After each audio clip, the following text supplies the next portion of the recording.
Is this the beginning of the end for the West?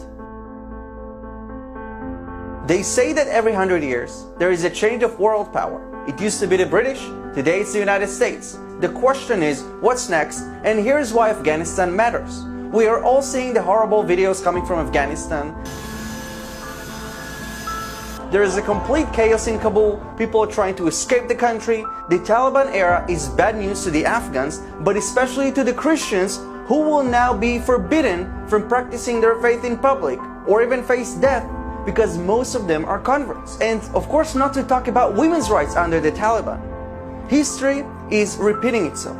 The same thing that happened in Vietnam and Iran is now happening in Kabul. The Taliban spokesperson just announced that all US troops must leave Afghanistan by September 11, and obviously you know why they picked this date. But let's zoom out from this chaos for a minute. The fall of Afghanistan is bad news not just to their country, but to your country, to my country, to humanity. The West lost this battle while radicalism won. Right after it happened, the Islamic Jihad in Gaza fired a rocket on Israel. Hamas's leader spoke with the Taliban leadership to congratulate them. Qatar, Iran, and China are also very happy with the Taliban's victory. China said that they are ready to recognize the Taliban as a sovereign government.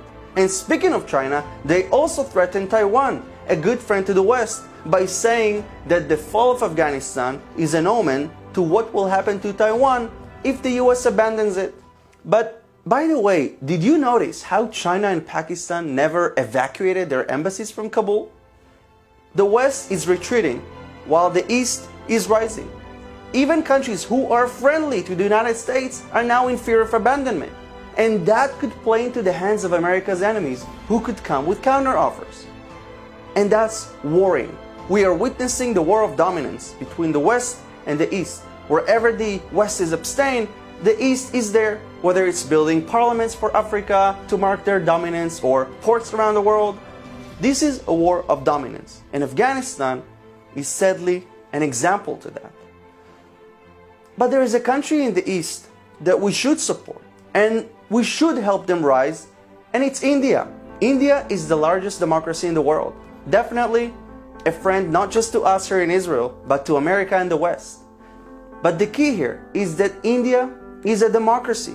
In the face of rising powers in the East and all over the world, we should side with the East's largest democracy, India, as India, a huge country, can be trusted.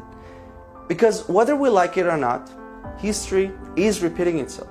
Countries rise to power and countries lose power. I hope that it is not the end, but it certainly feels like the end times.